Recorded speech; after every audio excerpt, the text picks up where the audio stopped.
Well guys, it's a bad day for the Model A. I took it out last week for the poker run and ooh, she's making some bad sounds. So it looks like the motor might have to come out. Well guys, it took me an hour and 20 minutes to get the motor out. So I guess now just waiting on parts to get the flex plate on Friday. And we can get this puppy back in. So I don't know if we can see the teeth here. They are stripped right off here. It is bad, bad, bad, bad, bad, bad. So I got this high torque starter, and yeah, it just stripped the teeth off. I mean, we had it set pretty good. Like, it sounded really nice, and then all of a sudden one day it didn't. So I personally have never had problems with a starter. Just deciding to all of a sudden not be in alignment, but I guess that's a thing, and that's what happened. I mean, I guess, I don't know, it doesn't look like a cheap flex plate, but it got eaten. So whatever, Friday morning we'll have parts and put it back together.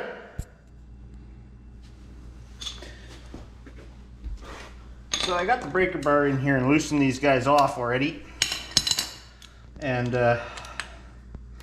just getting ready to remove this flex. Oh, and there goes the motor and a whole bunch of mess. Yeah, well, see, there's bloopers too, you know. Look at that, we got water soaking out of the front of the motor, cooling everywhere. But anyway, yeah, a lot of people say, well, Cam, why don't you just take the transmission out and change the flex plate? Well, the answer to that is, to be honest, I don't have a lift in the shop here, and you know, I'd rather, it's actually kind of a bitch to get the transmission out of this thing.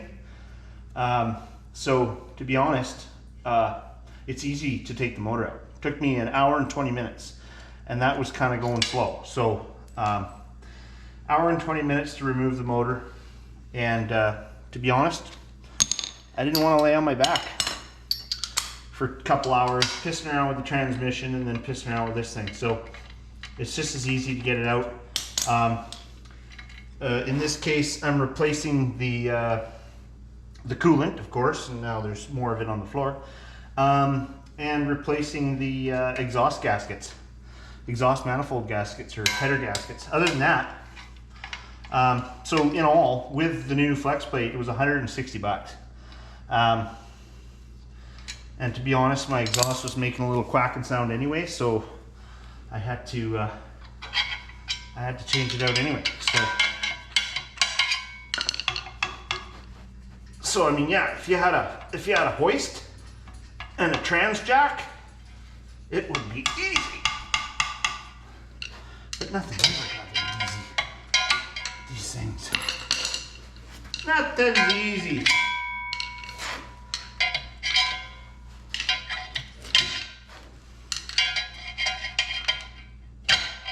Come on, baby. I know you won't let go.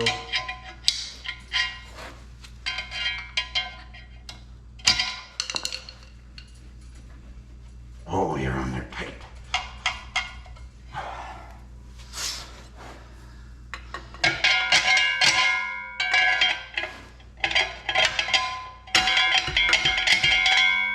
Come on, let go!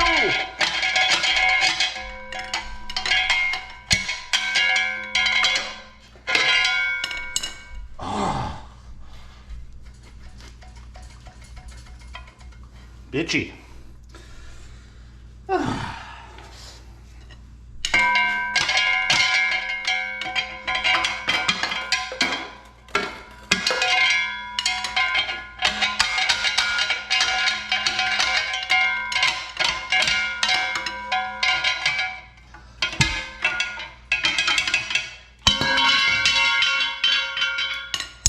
There you have it. See, it says right in the instructions, snap-on pry bars or snap-on breaker bars can also be used to remove small block Chevy flex plate. So I don't know if you can see this.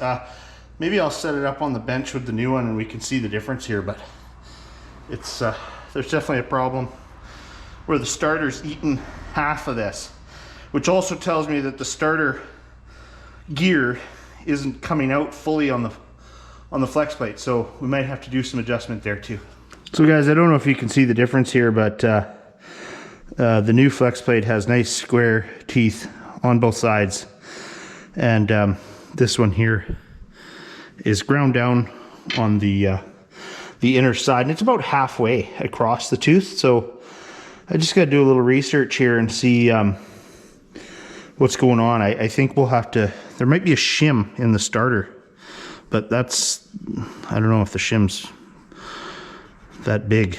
I think there is a shim in it, but I don't think it's big enough to change this width across the tooth, because obviously it's wearing on the inside of the tooth, which again, that's, so on a starter you have your little tooth that comes out and grabs, and this tells me it's grabbing only halfway across the tooth. It would be nicer if we could get a little more to the center. So I'll do a little research on that.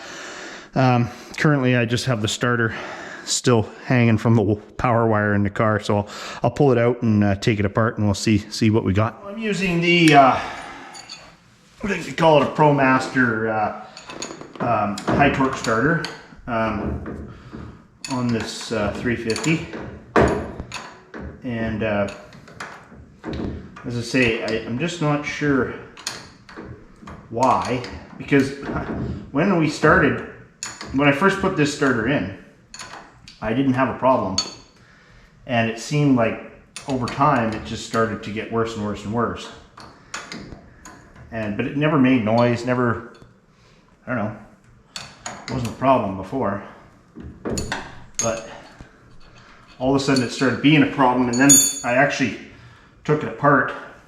I didn't take the starter apart, but I took it off, and you know, that's when I first noticed that the flywheel was getting eaten. Come on now. Come on there.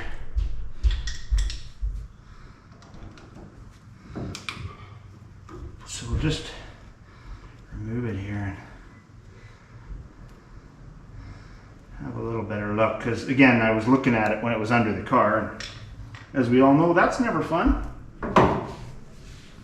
So yeah, I think there might be a little shim in between this body here and this, but I'm not sure. You know, the gear here is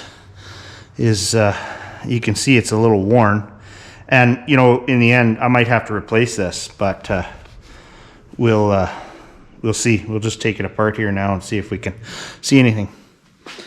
Okay, so I've pulled this off, and it doesn't look like there's any spacers in here, any shims, so I guess that is that.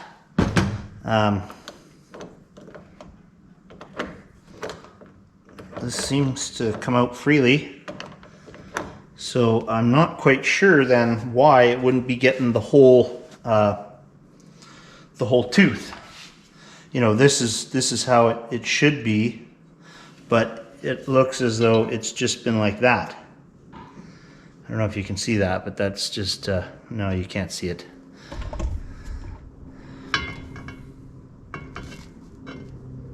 It looks like it's just been grabbing like that versus like that. So we're going to have to figure out why that is. I don't know why that is. I'd like it to grab the whole thing. But anyway, I'm gonna install it in the car, get the motor back in, and then we will play around with this, and maybe we'll need a different starter in the end, so we don't have to pull the motor out again. Anyway, we'll see. The last time we left off, I was I just put this flex plate back on, and then I got to thinking, this thing's lurching and jerking and whatnot and so forth at the stoplight, so maybe it's time to get a new torque converter. And we had done a tour with the car club down at the Island Torque Converter shop there, and that got me thinking. And so I gave Bryce a call, and he made up a nice 2500 stall converter for this bad boy. So anyways, we're gonna put that in and see if that helps out. Might even help with some off the line burnouts. And yeah, so we're gonna get this all put back together here and see what you can do. So maybe I'll put you on the tripod and you can watch me put all this stuff back together. We got this new one here, and I'm just gonna give it a little bit of automatic transmission fluid to get her going here. So we'll give it, try to fill it up. Prior to putting it on, so it's got some love in it when we fire it up.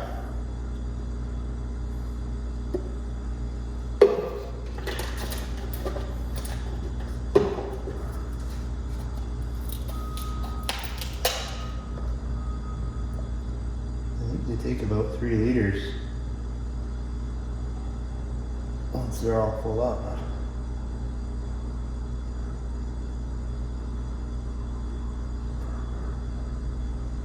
Maybe I'll just put 2 in there because it's I don't want to spill it all when I flip it up onto the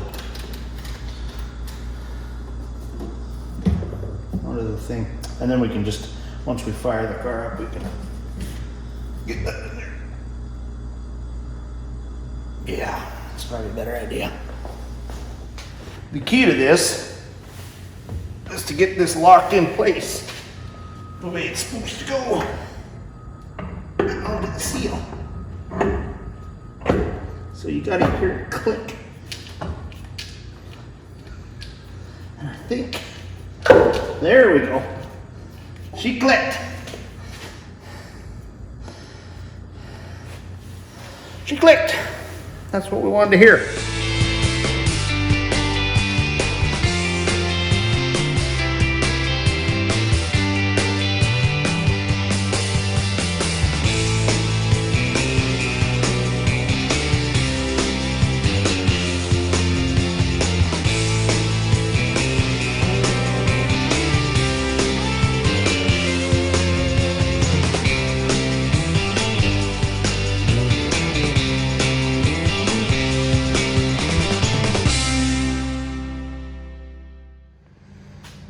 Well, holy cow, that was a bit of a scene. When I had put the motor on the cherry picker, the chain slipped, and so when I went to put it back on, or put the motor back in, the chain was set up so that the motor was twisted, and I couldn't get the bolts and the dowels to line up on the transmission.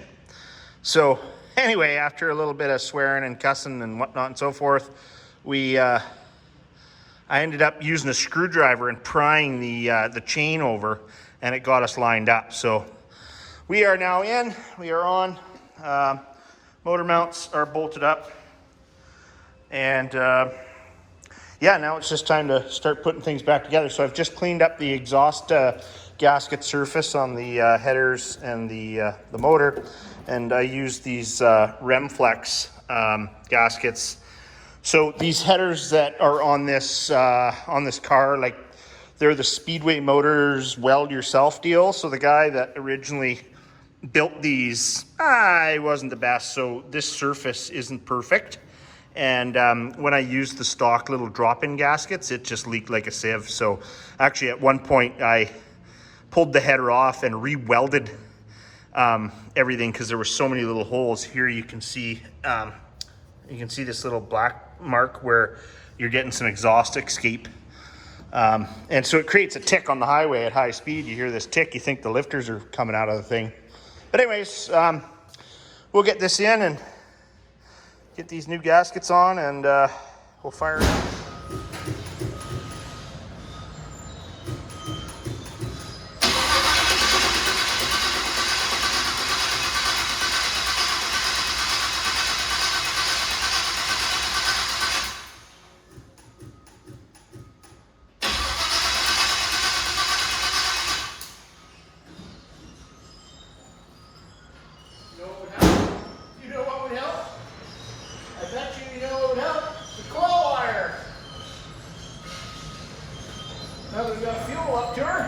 Hopefully.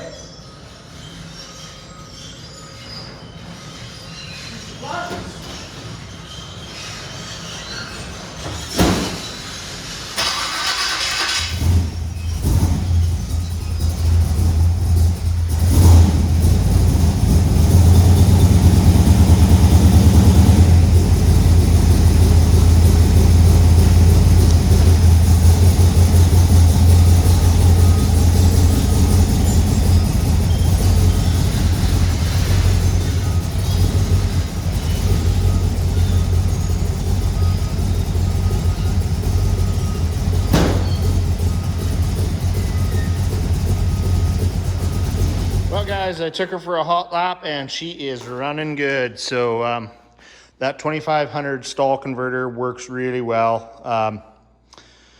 Got all the fluids topped up and she is all ready for the car show and final cruise of the season this coming up Saturday. So got her back on the road in time. So anyway, there you have it. There's another episode.